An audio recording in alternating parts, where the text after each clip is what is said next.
play. To play a strong hand weekly, so more players will stay in the hand, giving you a chance to win more chips.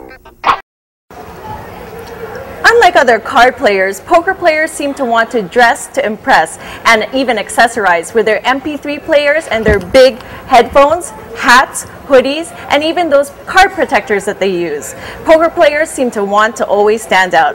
Well, let's ask these players if there's really any function to their form or if it's just an excuse to wear these indoors.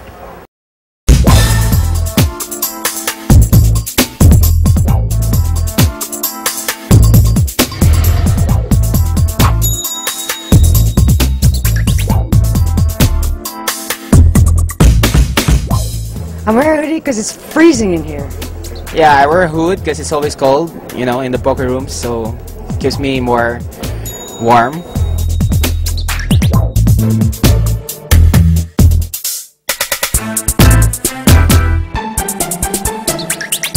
I wear a hat because it brings me some luck. This hat made me 2 times champion in the Angeles City. Hat, I always win with a hat, and it covers my eyes when I have a hand.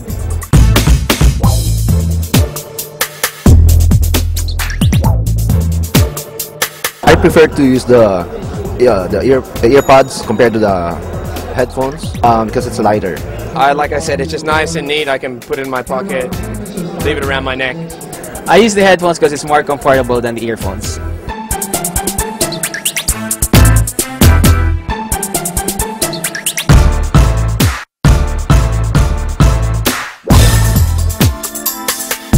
I wear my shades because to hide my eyes and to doze off.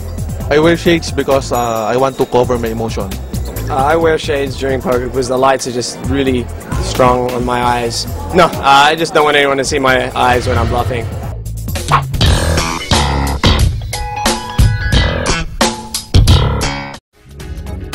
Quinn Do. Since turning pro 6 years ago, Quinn has taken down a number of poker tournaments, including a World Series of Poker bracelet he won in the 2,500 Limit Hold'em event during the 36th annual WSOP, cashing for $265,000 US.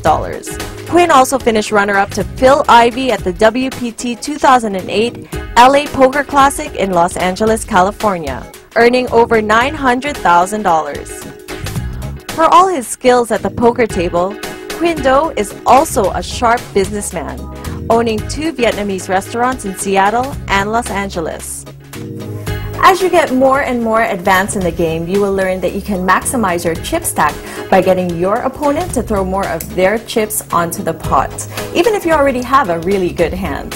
So to discuss with me trapping, I have with me WSOP bracelet winner, the mighty Quinn Do. Quinn, I need help. I've been playing recently and I've been trying to trap these men and it's not working. So you gotta tell me, when is the right time to trap?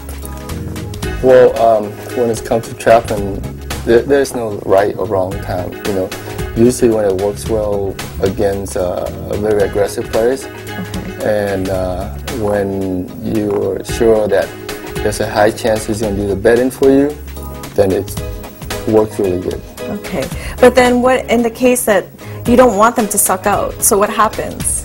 Well, in that case, suck out is a part of the game. You know, that's the beauty of the game, that you can't control it. So that's a chance that you have to take when it comes to poker. You know, I mean, you can't really control. It's gambling. Yeah, you can't really control it. Okay, so when you're in a game, right, and would you rather take down the pot as quickly as possible if you have a good hand, or do you want to try to milk the other opponents? How do you know what to do in which situation? Well, it all depends. Like if I, let's say for example, in a tournament, if I have an easy table, then I would not gamble because I will win all the dead pots. Okay. And then I'm just gonna. I don't want to milk them. I just take down. Just take them down. Right because away. I'm gonna win all the dead pots anyway. Okay. But if I have like a tough table and a lot of tough opponents, then that way I have to take my chance. I have to slow play my hand and try to milk them. so I can get chips from there. So easier table. Yes, then You're I'll gonna just go take down, take down. because I'm gonna win all the dead pots anyway. Okay. So I don't need to take my chance and gamble and lose a big stack. Okay. But with a tough table, yes, I'll probably have to milk them. Okay, I'm gonna take that advice later, okay? I'm gonna tell you if it works out. But how about check raising? I hear a lot of people like, oh, you checked raise, and when is the appropriate time to do that?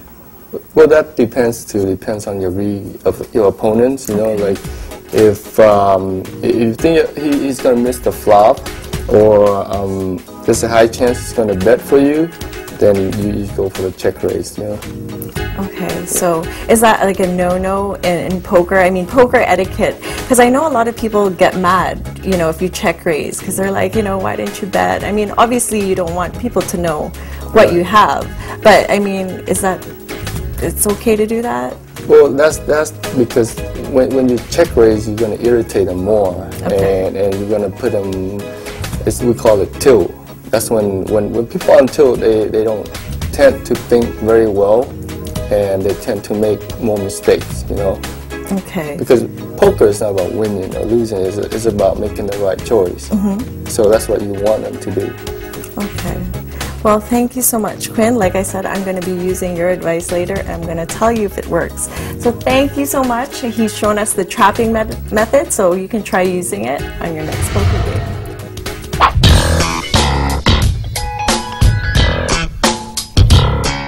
Suck out. To have a hand that is a heavy underdog beat a hand that is way ahead. The term is used to imply that the eventual winner of the pot should have folded already, and by pure luck they managed to catch the cards they needed to win the pot. In this hand, Dara's pocket aces were an 80% favorite to win against Ro's pocket fives, although sometimes 80% isn't enough, as Ro catches one of the two remaining fives in the deck to suck out and eliminate Dara's from the APT Manila final table.